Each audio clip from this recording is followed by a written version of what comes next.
Hello everyone. Components of geospatial technology. So, within the realm of geographic information technologies, there are three major components: remote sensing, geographic information system, commonly known as GIS, and global positioning system, commonly known as GPS. So, geospatial technology is an emerging field of study that includes all the components, that is, remote sensing, GIS, and GPS. Although we have already discussed the significance of this technology in previous lecture, still let us discuss some major applications of geospatial technology. The first application here is that it enables us to acquire data that is referenced to the earth and use it for analysis, modeling, simulation and visualization. So when I'm saying the data which is referenced to the earth, that means I'm talking about a spatial data which is having a latitude and longitude, which is actually a replica of the real earth. So we use that data for analysis, for modeling, for simulations, for forecasting, for predictions, and for visualization. Now, geospatial technology allows us to make informed decisions based on the importance and priority of resources, most of which are limited in nature. So the decisions with respect to the sustainable natural resource management, where we are talking about land resource management, forest management, mineral resource management. So all those decision taking process, they involve geospatial technology. Now, geospatial technology may be used to create intelligent maps and models that may be interactively queried to get the desired results, which I have already told you in previous lectures also, that we can have interactive intelligent maps which can provide the solution to us for any geographic related problems. By just inputting your query, you can get the output or you can get the desired results. It may be used to reveal spatial patterns that are embedded in large volume of data that may not be accessed collectively or mapped otherwise. For example, if we want the road network of entire country, the road network of complete India, so it's a very huge volume of data and varied patterns, and it get updated very frequently. So such kind of data which cannot be mapped otherwise, so in that case geospatial technology is an very beneficial tool. So geospatial technology has become an essential part of everyday life. We are using it in our day-to-day life. It's used to track everything from personal fitness to transportation to changes on the surface of the earth. So it is one of the hottest technology out there right now. Now here are some of the examples of geospatial technology industries, and nowadays where exactly, in which industries, in which areas we are using geospatial technology on a regular basis. For example, you are using it in business for site location, for delivery systems, for marketing. You are using it in government organizations at local, state, federal, military level.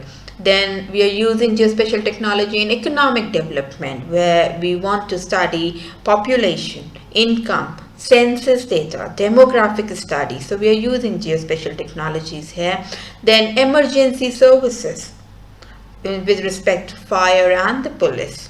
We are using geospatial technology for in the crime area, like for example, if your mobile is being theft, right? So you used to track your mobile using the geospatial technology, and police department is also using geospatial technology for different kind of crimes right now.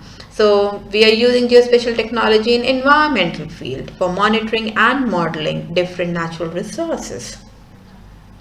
Then in various industries like transportation, communication, mining, pipeline, healthcare, so we are using geospatial technology here. Public health, epidemiology studies. For example, recently in COVID-19 cases, you were doing geotagging, and on the basis of geotagging, you were segregating the areas as a red zone, orange zone, green zone. So that is again with the help of geospatial technology. You are doing geotagging with the help of geospatial technology. So we are using it in epidemiology studies. Then we are using geospatial technology in urban planning, proper land use planning, historic studies, environmental and conservation studies, housing studies, crime analysis. So we are using it. Then we are using it in politics, mainly in election and reappointments. Then in education, with respect to research, teaching tool and administration. So these are the different industries where we are using or where there is a wide application of geospatial technology. So wherever spatial data analysis is needed, geospatial technology is there. Now, very first component of geospatial technology is remote sensing. So what is remote sensing? Remote sensing is defined as the process or techniques of obtaining information about an object, area, or phenomenon through the analysis of data acquired by a device without being in contact with the object. Now, this is a keyword: area or phenomenon being studied. So, remote sensing is actually a science of obtaining information about object or area on Earth from a distance, typically from a satellite. So satellite which is far away from the Earth's surface, it is not in contact with the object, and you are using that satellite data for the study of or for obtaining the information about the objects on the Earth. So this is remote sensing. So remote sensors which are mounted on satellite collect data by detecting the electromagnetic energy reflected from the Earth. Now, basic principle of remote sensing lies in the concept of electromagnetic radiations interacting with different objects on the Earth. Electromagnetic radiations coming from the sun or any other artificial source, they hit the target object on the Earth. Some of these radiations are absorbed by the object, some of these radiations are transmitted, while some of these radiations are reflected back.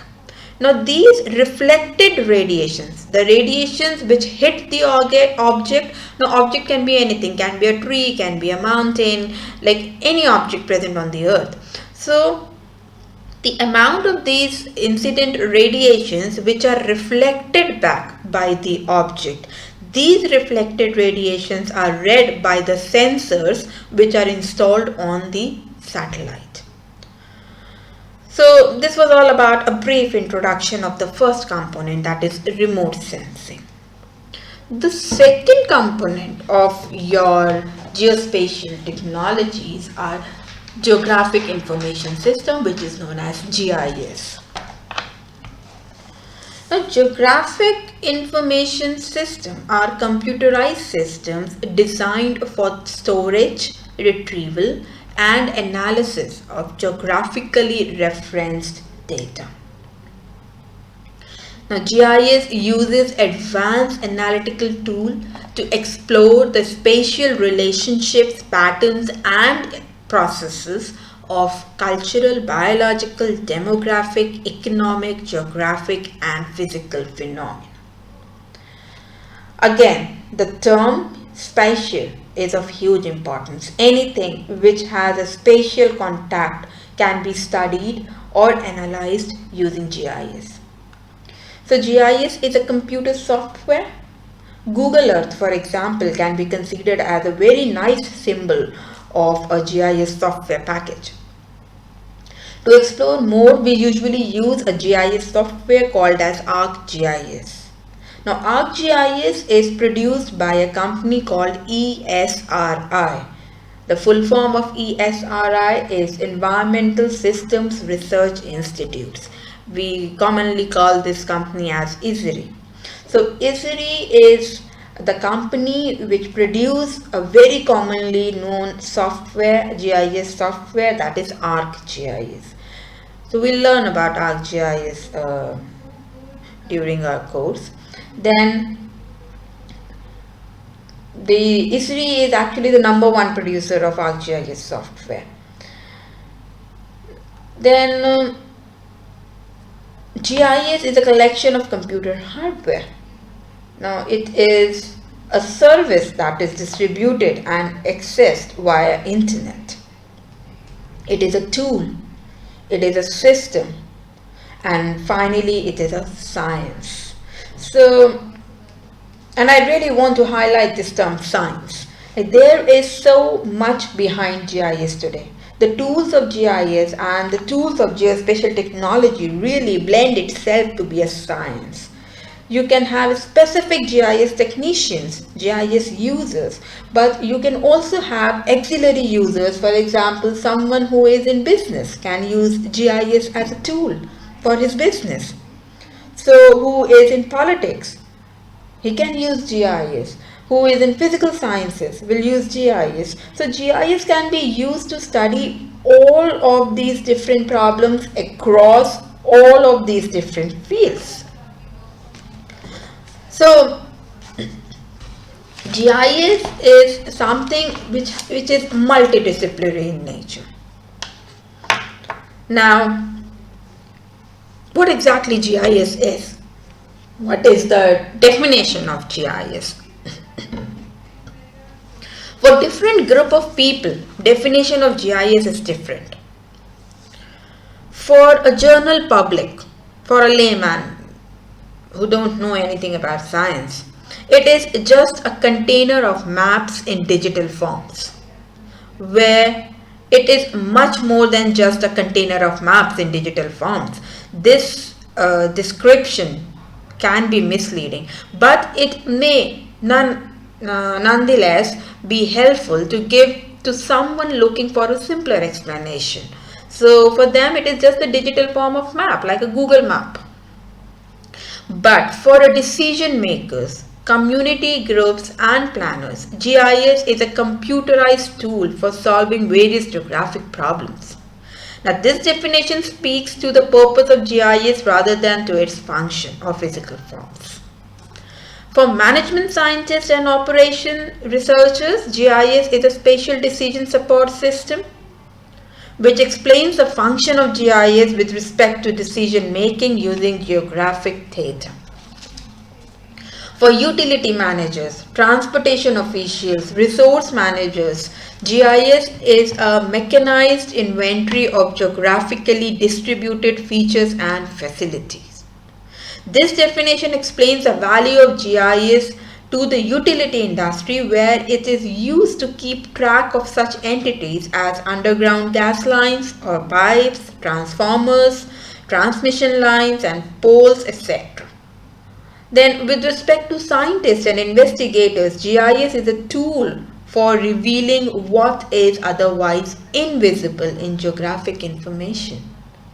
Now this interesting definition emphasizes the power of the GIS as an analysis engine to examine data and reveal its pattern, relationship and anomalies. Things that might not be apparent to someone looking at a map. And lastly, with respect to resource managers and planners, GIS is a tool for performing operations on geographic data that are too tedious or expensive or inaccurate if performed by hand. Now, this definition speaks to the problem associated with manual analysis of maps, particularly the extraction of simple measures, for example, area. So, if you are calculating the area, so that's a very simple measure, but Sometimes it is difficult when you're dealing with huge amount of data. So that can be resolved very easily using GIS. So everyone has a favorite definition of GIS and there are many to choose from.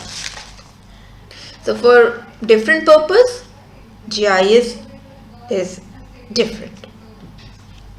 Now, third and the last component of geospatial technology is global positioning system. So GPS or the global positioning system is a global navigation satellite system that provides location, velocity and time synchronization. Now, GPS is everywhere. You can find GPS systems in your car, in your smartphone, in your watches now. A GPS helps you get where you are going from point A to point B. The global positioning system is a navigation system using satellites, a receiver, and algorithm to synchronize location, velocity, and time data for air, sea, and land travel. Now, the satellite system consists of constellation of 24 satellites in 6 Earth center orbital planes, each with 4 satellites orbiting at 13,000 miles, approximately 20,000 kilometers above Earth, and traveling at a speed of 14,000 kilometers per hour. As shown in the image, you can see there are 6 different orbits, and in each orbit there is around 4 satellites been launched. So it is a total constellation of 24 satellites at a time. While we only need 3 satellites to produce a location on Earth's surface, although it's a constellation of 24, but we only need 3 satellites, and for any location, if you are getting the signal from any of the 3 satellites, then you can get the accurate location of that area. And a 4th satellite is often used to validate the information from the other 3. So complete working and component of GPS and GIS we will discuss in our later lectures. But GPS is a powerful and dependable tool for business and organizations in many different industries. Surveyors, scientists, pilots, boat captain, first responders and workers in mining and agriculture are just some of the people or who use GPS on a daily basis for work. So they use GPS information for preparing accurate surveys and maps, taking precise time measurements, tracking position and location, and for navigation. So GPS works at all time and in almost all weather conditions. So here are some main uses of GPS. The very first use of GPS is location. It determines a position, it determines a location, the latitude in terms of latitude and longitude for any specific area. Then it helps us in navigation, that is getting from one location to another, which you usually use on your mobile phones, GPS. So that is used for navigation. Then tracking. Tracking means where you are using GPS for monitoring objects or personal movement. As I have given you the example, we use if your mobile is lost, then you use to track your mobile, right? And the tracking is again being done through GPS. Then mapping. You create maps of the world. So we used a GIS platform where you have specific GPS locations being incorporated, and then only you can prepare a digital geo-referred map. Then last but not the least, that is the timing, making it possible to take precise time measurements. So precise time measurements are also being done using GPS constellation. So this was all about the 3 components of geospatial technology: remote sensing, geographic information system, and GPS, where remote sensing is just a science of acquiring information about an object without it being in contact with that object, that is through satellite images. GIS is a platform, it's a system which comprises of computer, hardware, the person's working in order to analyze that geospatial data, the collected geospatial data. And GPS. So GPS is again a constellation of satellites. It's a system which helps us in providing location, velocity, and the time synchronization. And we'll be discussing about each of this object, each of this component in detail throughout this lecture curriculum. Thank you.